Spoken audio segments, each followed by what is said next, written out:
Gopijana Vallabha Girivaradari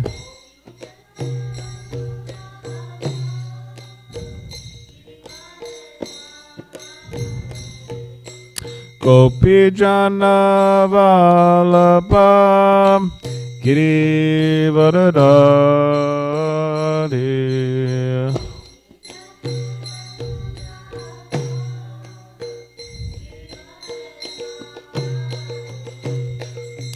Yashodanandana Brajajana Ranjana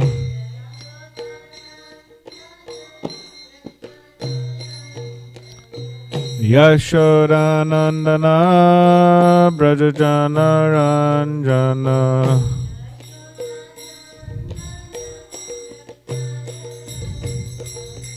Yamuna Tira Vanachari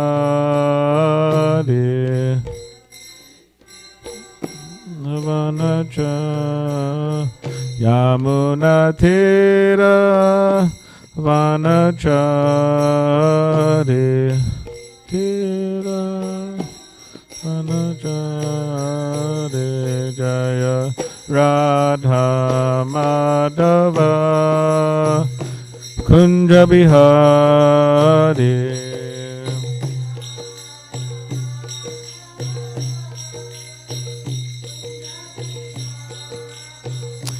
Jaya Radha Madhava Kunja Bihari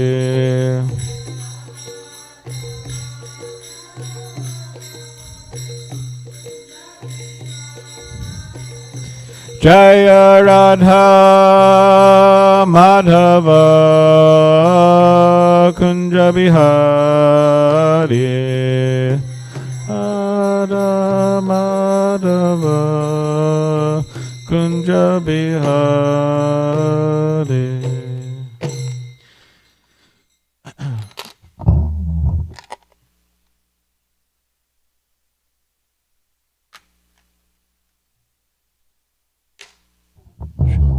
Srila Prabhupada Ki Jai. Hare Krishna. So this morning we'll be reading from Srimad Bhagavatam, Canto 11, Chapter 5, Text 32. Yeah. So if you could please repeat after me. Om Namo Bhagavate Vasudevaya.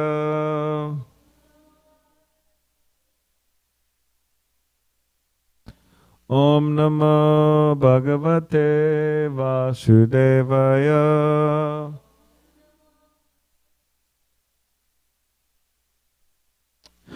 Om Namo Bhagavate Vasudevaya.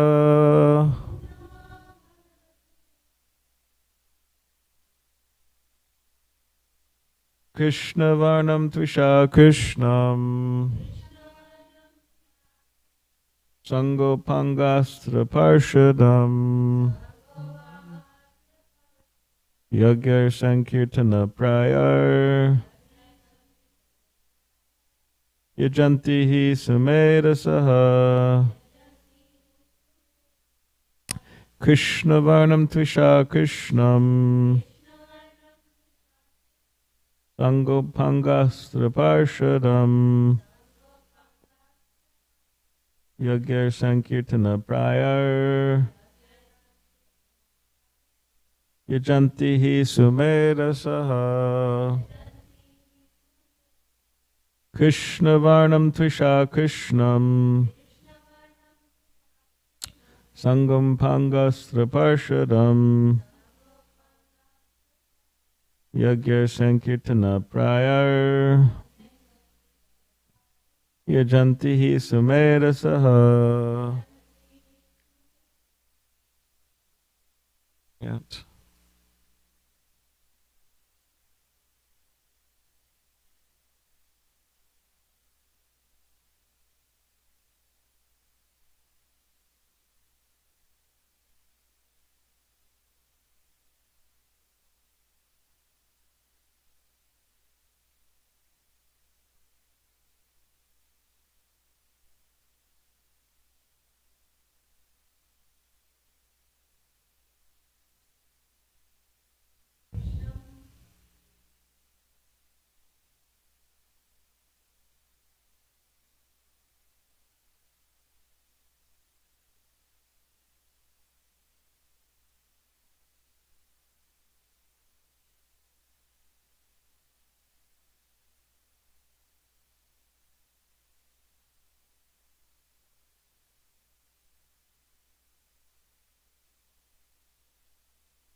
Okay, we'll do the word by word.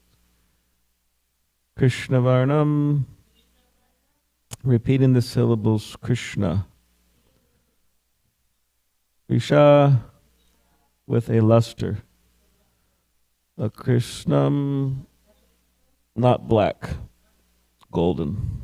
Saanga, along with associates. Upaanga, servitors. Astra, weapons. Parshadam, confidential companions. Yagyar, by sacrifice. Sankirtana Prayari, consisting chiefly of congregational chanting. Yajanti, they worship. He, certainly. Sumedhasaha, intelligent persons. Translation. In the age of Kali, intelligent persons perform congregational chanting to worship the incarnation of Godhead who constantly sings the names of Krishna. Although his complexion is not blackish, he is Krishna himself. He is accompanied by his associates, servants, weapons, and confidential companions. Purport. The same verse is quoted by Krishnadas Kaviraj in the Chaitanya Charitamrita Adi Leela, chapter 3, verse 52. His Divine Grace, A.C. Bhaktivedanta Swami Prabhupada, has given the following commentary on this verse. This text is from Srimad Bhagavatam 11.5.32. Srila Jiva Goswami has explained this verse in his commentary on the Bhagavatam known as Kramasandarbha, wherein he says that Lord Krishna also appears with a golden complexion. That golden Lord Krishna is Lord Chaitanya, who is worshipped by intelligent men in this age. That is confirmed in Srimad Bhagavatam by Gagramuni, who said that although the child Krishna was blackish, he also appears in 3 other colors, red, white, and yellow. He exhibited his white and red complexions in Satya and Treta ages, respectively. He did not exhibit the remaining color, yellow gold, until he appeared as Lord Chaitanya, who is known as Goda Hari. Srila Jiva Goswami explains that Krishna Varnam means Sri Krishna Chaitanya. Krishna Varnam and Krishna Chaitanya are equivalent. The name Krishna appears with both Lord Krishna and Lord Chaitanya. The name Krishna appears with both Lord Krishna and Lord Chaitanya Krishna. Lord Sri Chaitanya Mahaprabhu is the Supreme Personality of Godhead, but he always engages in describing Krishna and thus enjoying transcendental bliss by chanting and remembering his name and form. Lord Krishna himself appears as Lord Chaitanya to preach the highest gospel. Varna Yati means utters or describes. Lord Chaitanya always chants the holy name of Krishna and describes it also, and because he is Krishna himself, whoever meets him will automatically chant the holy name of Krishna and later describe it to others. He injects one with transcendental Krishna consciousness, which merges the chanter in transcendental bliss. In all respects, therefore, he appears before everyone as Krishna, either by personality or by sound. Simply by seeing Lord Chaitanya, one at once remembers Lord Krishna. One may therefore accept him as Vishnu Tattva. In other words, Lord Chaitanya is Lord Krishna himself. Sangopangastra Parshadam further indicates that Lord Chaitanya is Lord Krishna. His body is always decorated with ornaments of sandalwood and with sandalwood paste. By his super excellent beauty, he subdues all the people of the age. In other descents, the Lord sometimes used weapons to defeat the demoniac, but in this age the Lord subdues them with his all-attractive figure as Chaitanya Mahaprabhu. Srila Jiva Goswami explains that his beauty is his astra, or weapon, to subdue the demons. Because he is all-attractive, it is understood that all the demigods lived with him as his companions. His acts were uncommon and his associates wonderful. When he propagated the Sankirtan movement, he attracted many great scholars and acharyas, especially in Bengal and Orissa. Lord Chaitanya is always accompanied by his best associates like Lord Nityananda, Advaita Gadadhar, and Srivas. Srila Jiva Goswami cites a verse from the Vedic literature that says that there is no necessity of performing sacrificial demonstrations or ceremonial functions. He comments that instead of engaging in such external pompous exhibitions, all people, regardless of caste, color, or creed, can assemble together and chant Hare Krishna to worship Lord Chaitanya. Krishna Varnam Tvisha Krishnam indicates that prominence should be given to the name Krishna. Lord Chaitanya taught Krishna consciousness and chanted the name of Krishna. Therefore, to worship Lord Chaitanya, everyone should together chant the Maha Mantra, Hare Krishna, Krishna Krishna, Hare Hare, Hare Rama, Rama Rama, Hare Hare. To propagate worship in churches, temples, or mosques is not possible because people have lost interest in that. But anywhere and everywhere, people can chant Hare Krishna. Thus, worshiping Lord Chaitanya, they can perform the highest activity and fulfill the highest religious purpose of satisfying the Supreme Lord. Srila Sarvabhauma Bhattacharya, a famous disciple of Lord Chaitanya, said, the principle of transcendental devotional service having been lost, Sri Krishna Chaitanya appeared to deliver again the process of devotion. He is so kind that he is distributing love of Krishna. Everyone should be attracted more and more to his lotus feet, as humming bees are attracted to a lotus flower.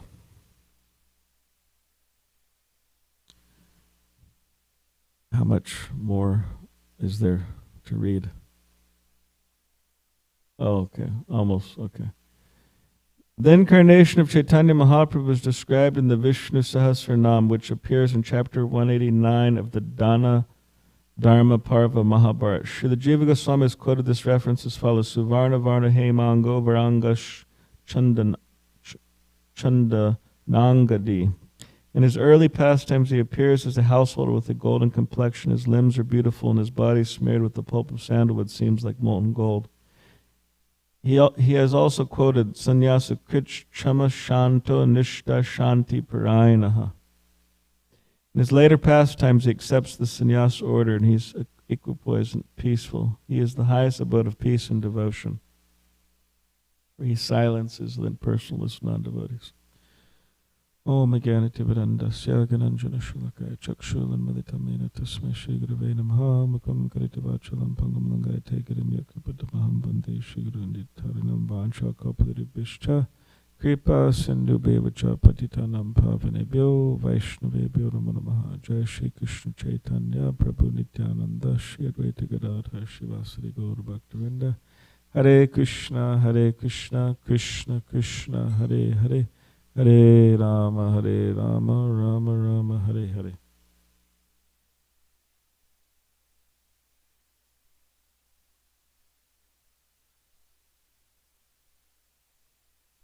So this morning's verse is describing what constitutes an intelligent person in this age of Kali.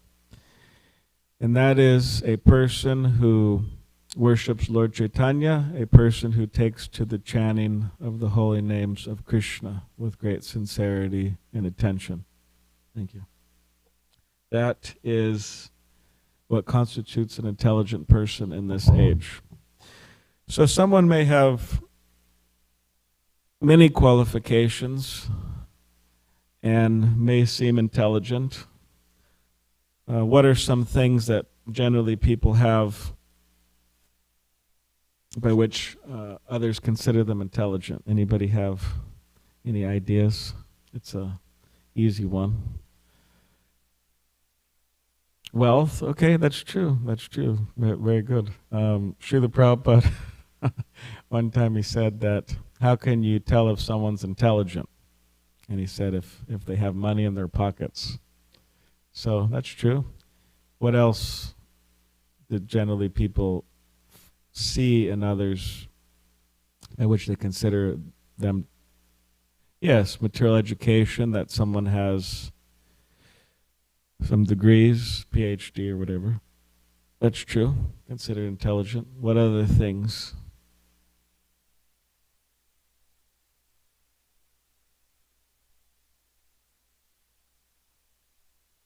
Skill?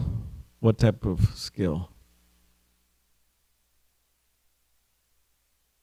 Business skill, music skill, okay, any type of skill considered intelligent, able to learn something, pick it up, do it well. That's true. Any other thing? What was that? By the way he speaks. So if the person's an eloquent speaker, or if they speak well, then people say, oh, very intelligent. Yes. What was that? Beauty? Can you explain further?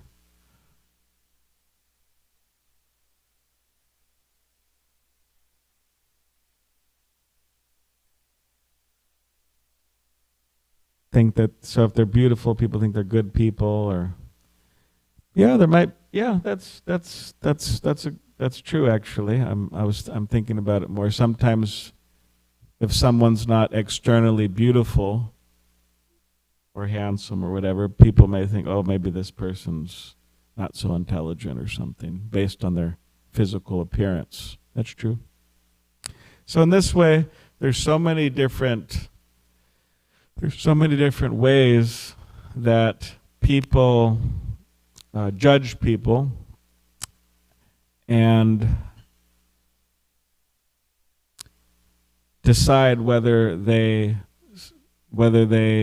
are intelligent or not, based on wealth, based on beauty, based on education, based on the way they speak, based on how much money they have in their pockets. And in a sense,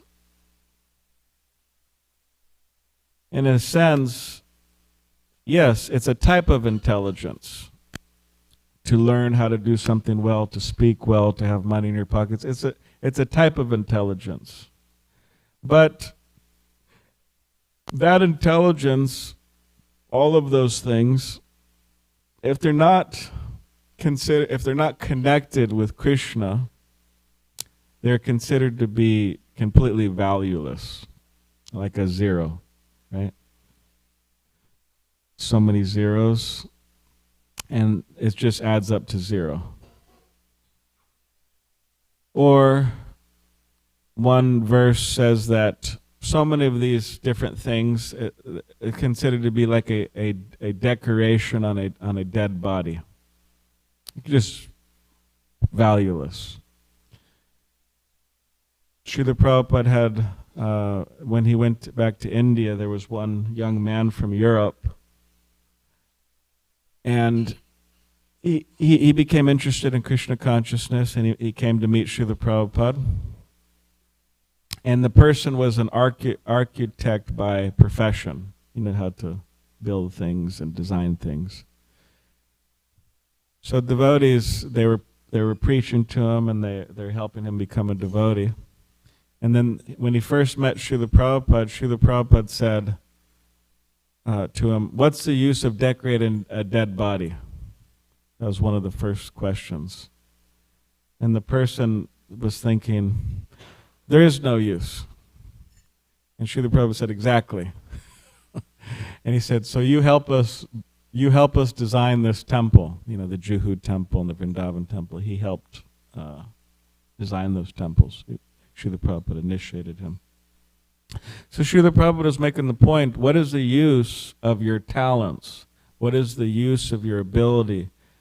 What's the use of your life if you do not engage it in Krishna service? There is no use.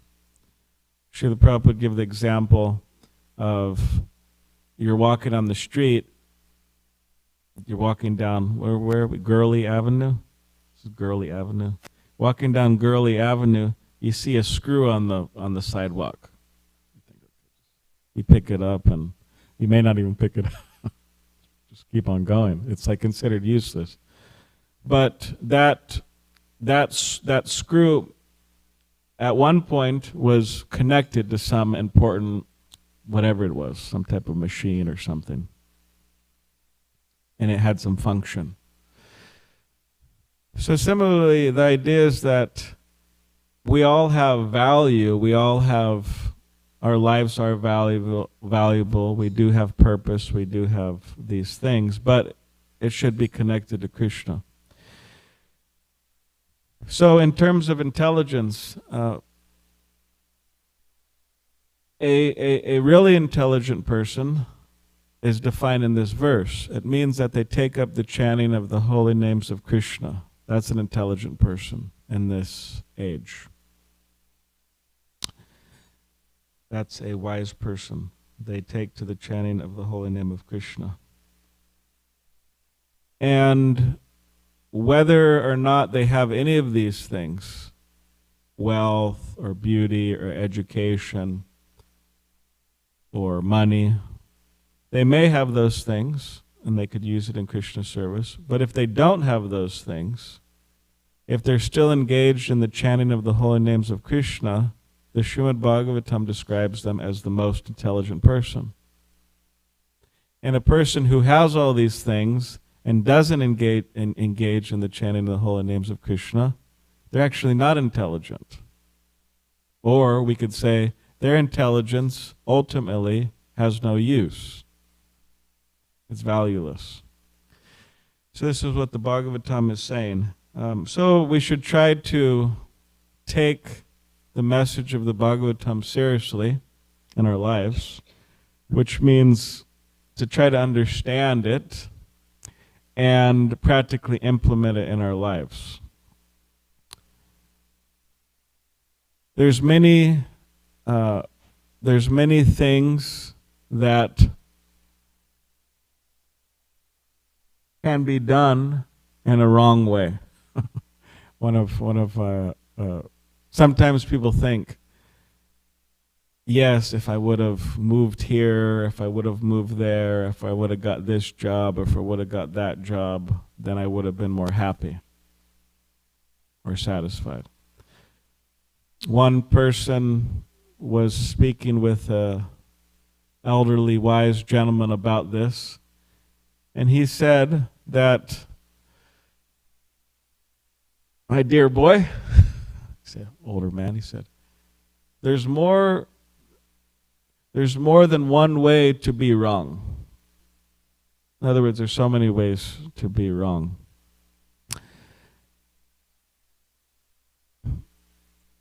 So one issue is just not knowing. That's a really unfortunate situation, to not know. The second issue is to know, but to do it in a wrong way,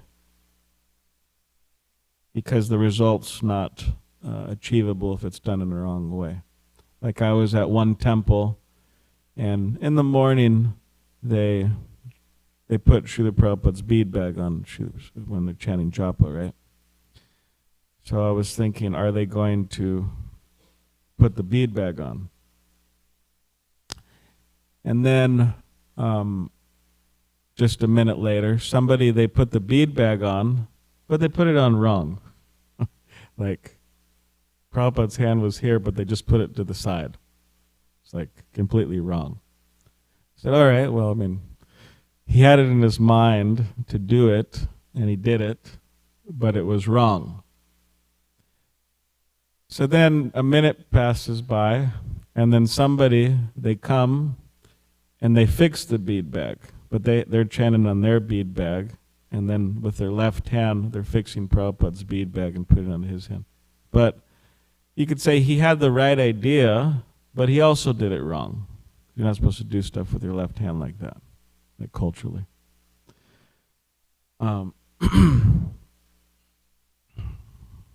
So one thing is to first get the right idea, but then learn how to do it properly.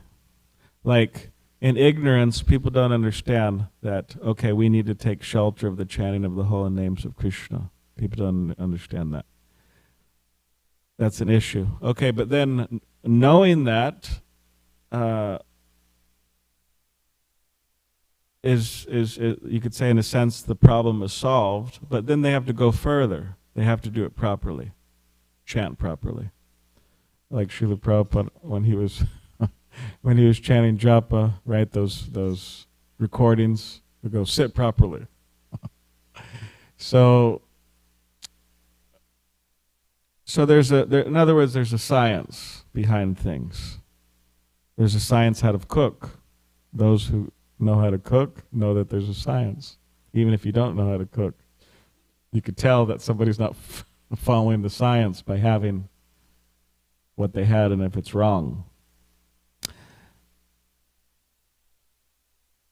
Like, why doesn't anybody put grapes in halava? Have you ever had grape halava? Anybody? Grape halava. You've had pineapple halava. You've had peanut butter halava. You've had strawberry halava. You have carob halava. You had so many halavas, right? Probably. But no one's ever had grape halava. We have raisin halava, but no one's ever had grape halava. Because it doesn't mix. Or like bitter melon and sweet rice. You just don't mix it. So there's like a science behind cooking and taste and so on. Deity worship, there's a science. We don't put a peacock feather on Srimati Radharani. She doesn't wear a peacock feather. So with the chanting of the holy names of Krishna, there's a science. How to chant properly. And there's many books that describe that science. Like you have one book by Borijan Prabhu called Japa, describes that science. You have Harinam Chintamani by Srila Bhaktivinoda Thakur. It was his appearance day recently. He writes in the back of that book that the sincere devotees of the Lord will consider this book more valuable than life itself. That's like a really intense statement. It's because sometimes we may read something and it may not, or let's say I may read something and it may not appear to me to be more valuable than life itself. But that's what he's saying about Harinam Chintamani, which describes the science of chanting Hare Krishna properly. So there is a deep science behind chanting Hare Krishna. It's simple in a sense, but there's a lot. There is a lot to it. So if we could try to become more acquainted with that, then we'll have a better chance of becoming successful in the chanting of Hare Krishna, which is the most intelligent thing to do, as this verse is stating. And we have so many wonderful examples of that. Recently, it was the disappearance or appearance of Srila Haridas Thakur. I guess I have it here. Disappearance, yes. Disappearance of Srila Haridas Thakur, Namacharya Srila Haridas Thakur, the Charya of chanting the holy names of Krishna. And he would chant at least 192 rounds a day. It's a lot of rounds. I was just told that one temple, what they do is they chant for 3 days, 64 rounds. 64 rounds, 64 rounds, 64 rounds. It's like a weekend celebrating Haridas Thakur. So in that way they make their way up to 192 rounds, at least within 3 days. So you have Namacharya Srila Haridas Thakur as the prime example of chanting the holy names, and that he had so much faith in the process. So much faith that even he was willing to give up his life. When the rulers of that time came to him, followers of Islam, and him being born in that type of family, they were very angry with him because he gave up his religion and he joined what they thought is a Hindu practice. Why are you giving up your Islamic background for this Hindu practice? This is wrong. And they said they brought him. He was brought to the ruler at the time, And the ruler told him that you have a choice. You could give up this chanting of Hare Krishna, give up Krishna worship, or you could die. And Haridas Thakur, he said that famously, he said that you could cut my body into millions of pieces, but I will not ever give up the chanting of the holy names of Krishna. So that was his faith. And then at that point the ruler said, take him away. So then what they would do is they would publicly beat people to teach people a lesson that if you do this, then this is what happens. This is what happens to what we consider to be criminals. So he was beat in one marketplace, and most people would die in one marketplace. But then it was the second one, it was the third one. He was making his way up, 4th, 5th, 10th, 15, 20. He's made his way to 22 marketplaces. And he was completely absorbed in Krishna consciousness while all of this was going on.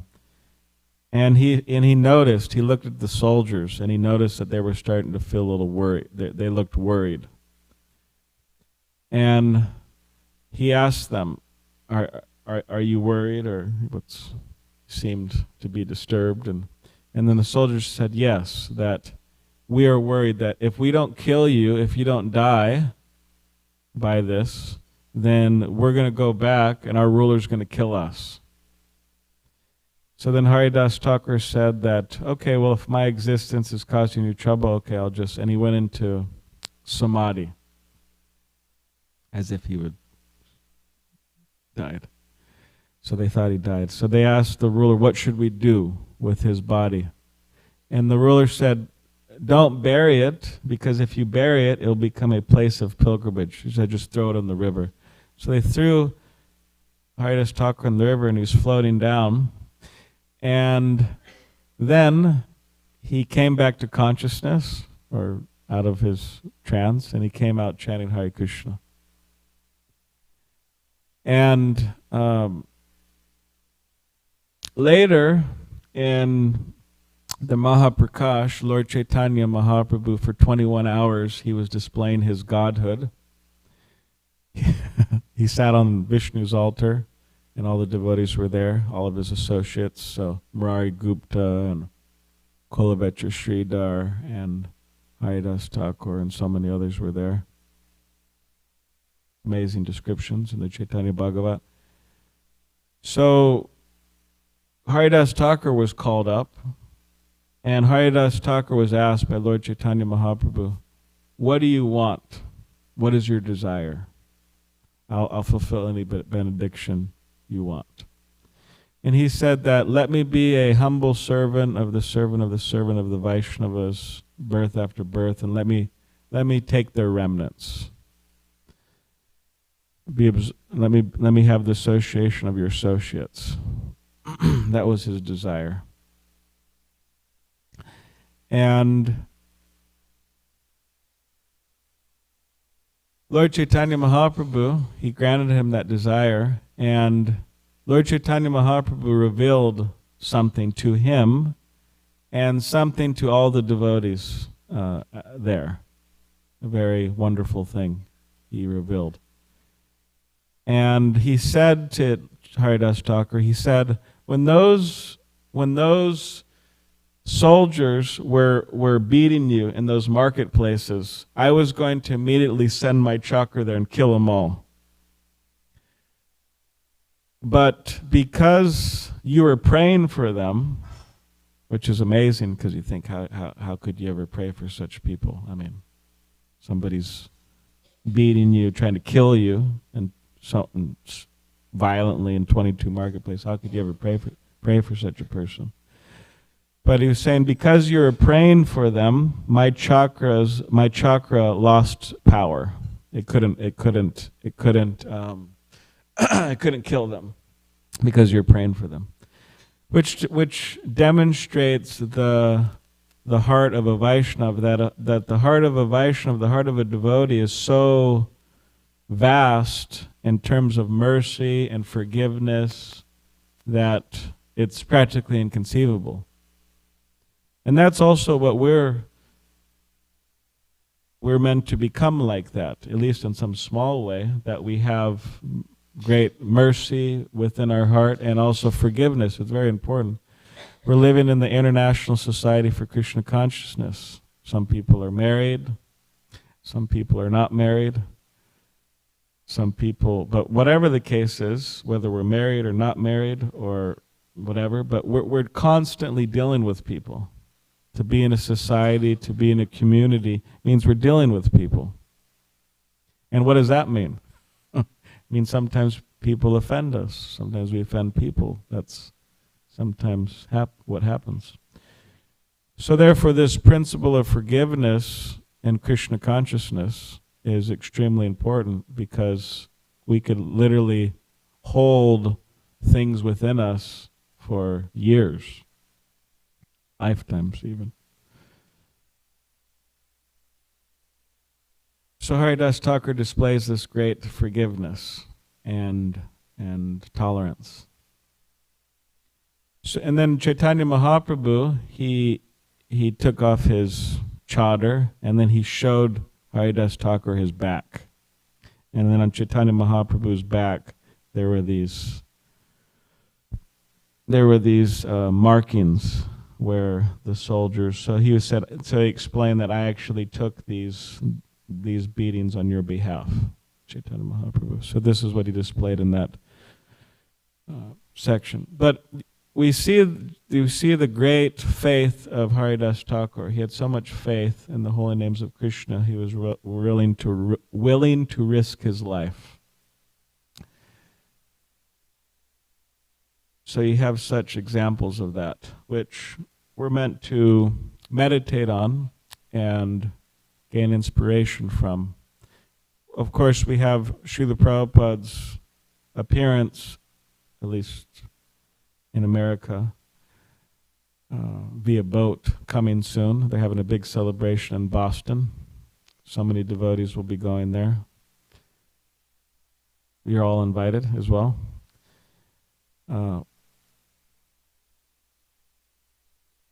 But it's a wonderful celebration. They'll go out to the Boston Harbor on a big boat, and they'll glorify Srila Prabhupada, and so many Prabhupada disciples will be there, and they'll be talking about, have a big festival there. And he's another example of a perfect example of someone who has great faith in the holy name of Krishna. And practically, he said that I don't have any other qualification. Of course, we understand that accept that to be his great humility. He says, I do not have any knowledge, I don't have any devotion, but I have full faith in the holy name of Krishna. But it highlights the importance of that. He had faith in the holy name of Krishna. And therefore, he was successful. Like, there's the example of a Kinchana Das Babaji, one of Srila Prabhupada's godbrothers. He'd just be chanting Hare Krishna all the time, laughing and chanting Hare Krishna. So, at Srila Prabhupada's sannyasa initiation ceremony, there was a yajna going on and so on. And then there was, some devotees were chanting, and then the priest and different people, they're saying, oh, can you lower the chanting? They're kind of going, lower the chanting.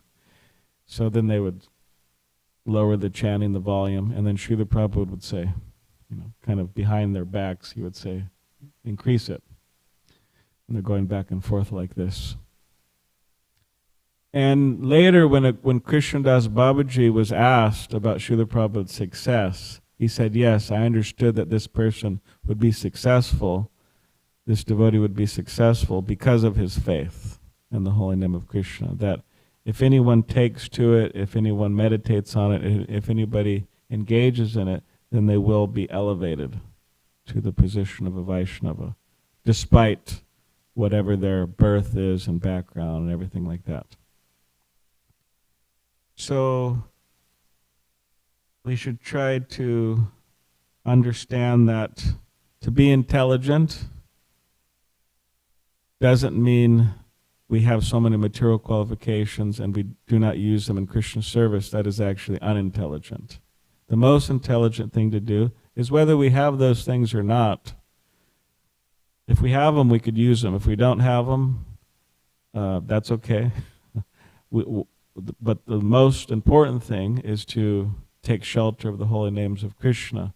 And we have such wonderful examples of that taking shelter of Krishna, and Haridas Thakur and Srila Prabhupada and so many wonderful devotees of the past and also of the present. So we should try to avoid the offenses as far as possible, especially sadhu ninda, which is offending the devotees.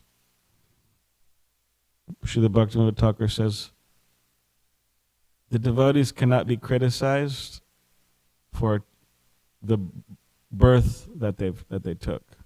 They cannot be criticized on the basis of their birth. They cannot be criticized based on the sinful activities they committed before coming to Krishna consciousness. They cannot be criticized for the accidental or whatever sinful activities they've engaged in while in Krishna consciousness or while trying to be Krishna conscious. And he goes through this whole list. So then you wonder, what can the devotees be criticized for? It doesn't seem like they could be criticized for much at all. So it's a tendency that has to be controlled, has to be checked. Constantly checked, this tendency to criticize others, unless it's for the purpose of fun. I'm just joking. Unless it's for the purpose of teaching others. We could criticize to teach others, if we have to. Srila Prabhupada said that one thing he didn't like about being a guru was he had to criticize others. But he would do it for teaching his disciples, and he criticized others to educate his disciples. So, yeah, it's something that has to be constantly checked. And as Srila Bhaktisiddhanta Saraswati Thakur said, that every morning and every evening we should beat our minds. Broomstick shoe. And he explained further what that meant. That we shouldn't be quick to find faults with others and declare ourselves a true devotee. And he said, which certainly I'm not. And we should always remember Bhaktivinoda Thakur's songs where he criticizes himself as being a liar, a cheater, an insincere person, on and on and on and on and on. We should always remember such songs and ceaselessly engage in the chanting of the holy names of Krishna. And he says this fault-finding tendency, it's not a quality of preachers or devotees, it's a quality of deceitful persons and should be given up. So that's what he said about that. So I always try to remember that because, it's Kali Yuga, means that there's an ocean of faults. It's very easy to see. So I try to stay away from that. Okay, so we'll stop there. Does anybody have any question, comment?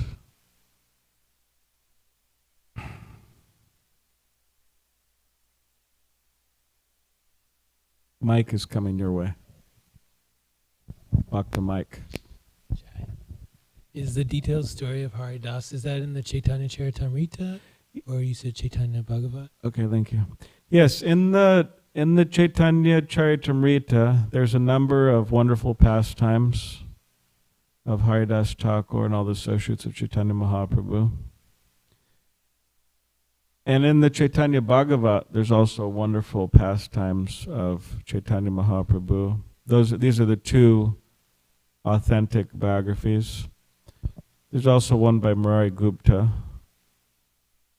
I think it's called Chaitanya Charita or something like that. I'm forgetting, but these are the two main ones. And Srila Bhaktisiddhanta Saraswati Thakur, he wrote commentaries on the Chaitanya Bhagavat that's been translated into English. So, yes, what I described and the beating in the 22 marketplaces and all of those descriptions are in the Chaitanya Bhagavat. Oh, cool. Yeah. Okay. So it's a wonderful book to read. And yeah, Srila Prabhupada decided to translate the Chaitanya Charitamrita, but he also, Krishnadas Kaviraj Goswami himself mentions the Chaitanya Bhagavat in his work, the Chaitanya Charitamrita. And Srila Prabhupada wanted us to read other Vaishnava literatures as well. So it's good if we could read as much as possible all of these things. Thank you so much. That was so inspiring to hear. So Good. Thank you. Thank you.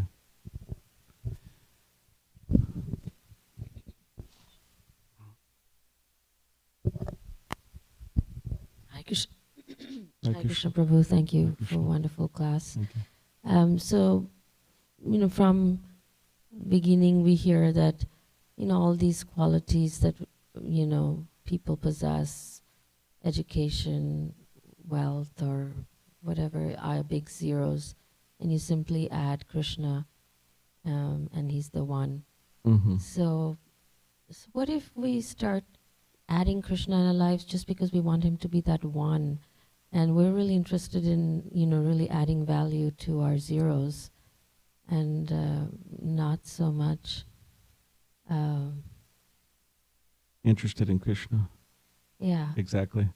Yeah. Yeah. Yeah, I mean, people worship Krishna for so many different reasons.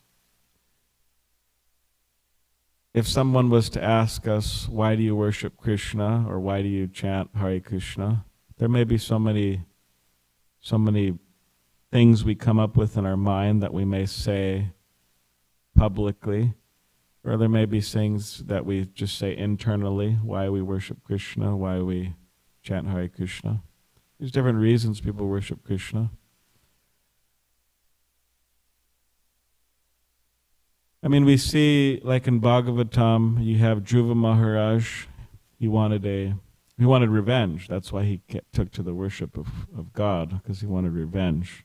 And he wanted a bigger kingdom. Like, he wanted everything, pretty much. I went to a mall one time to get a suitcase. I won't do that again. But there was one person wearing a shirt, and it said she was shopping, and could have been he, whatever, but she was shopping, and on the shirt it said, all I want is everything. And I thought, oh, that's honest, But you see Haridas, or you see Dhruva Maharaj, it's not that Dhruva Maharaj wanted to live in a better place in Dallas, in a better neighborhood, or it's not that he wanted we just saw this nice picture here.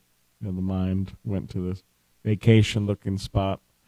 It's not that he wanted a few vacation homes around the world, but literally he wanted everything.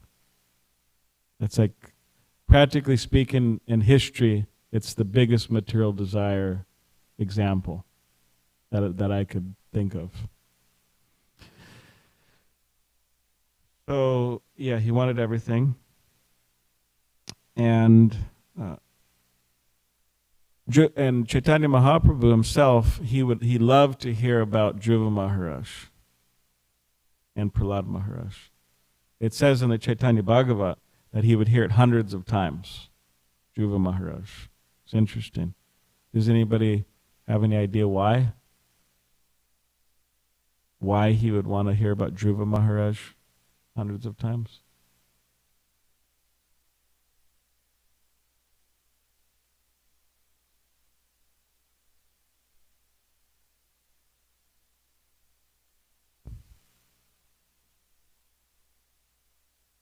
It's interesting, like, why would he want to hear about Dhruva Maharaj? It actually, in the Chaitanya Bhagavat, it actually doesn't go into detail why. It says he liked to hear about Dhruva Maharaj. So some devotees, they do some, if they call it philosophical speculation, why Chaitanya Mahaprabhu wants to hear about Dhruva Maharaj. But one thing is that he's a young boy. Like in the whole Bhagavatam, you have examples of people who are unqualified in certain ways. Gajendra is an elephant. Kubja is not very beautiful. Ugrasena, he's supposed to be a Kshatriya. I mean, he is a Kshatriya, but he's not. He was conquered by Kamsa. Sudama, the poor Brahmin. So you have these different disqualifications. You have Dhruva Maharaj, a young, immature boy, but it demonstrates the power of bhakti. He became purified.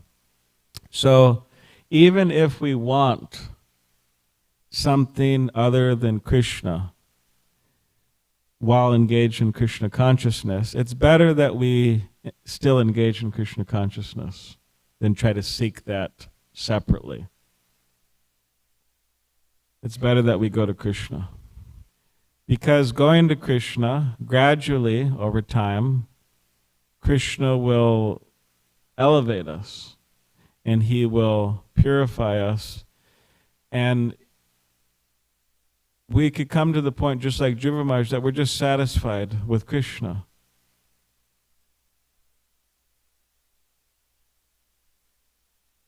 So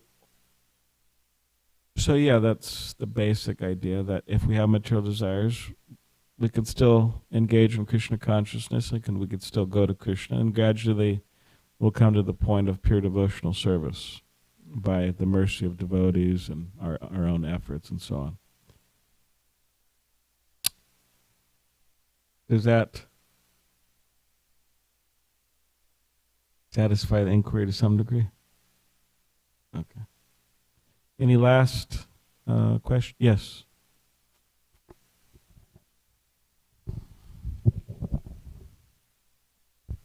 Thank you very much, Prabhu, for choosing this topic. Wonderful topic to meditate on and contemplate. As you mentioned about Srila Prabhupada, I was thinking our Hare Krishna movement, the explosion took place, or rather the Hare Krishna bomb got exploded at Tompkins Square Park, right? And that came through an ignite by Srila Prabhupada's full faith in the holy name. That was one thing I was meditating on. And I also can recall, I come from Mumbai, and one of my god brothers... You come from where? Mumbai. Oh, okay. So I lived in Chopati, and one of my god brothers, he was instructed by my spiritual master Radhana Swami to start a center in a holy place called Nasik. Mm-hmm. So there is this one particular ghat on the bank of the river, holy river, where it is said Shurpanaka's knows what cut. So that is the place. So he didn't know how to start that center. This was like 25 years ago. So all he had was faith in the holy name and instruction of the spiritual master. So he just took a pair of kartas. For 21 days, I think, continuously, he would just go sit there and chant Hare Krishna. He's not a singer, so to say, from external point of view, he's not that skillful in music. But 21 days continuously, he had full faith, just kept sitting there chanting whole day. And then Krishna sent one big business magnate, and boom, big center, and now there is a temple, and there are thousands and thousands of sincere devotees. Great. Just thought about it. Yeah, wonderful. Thank you.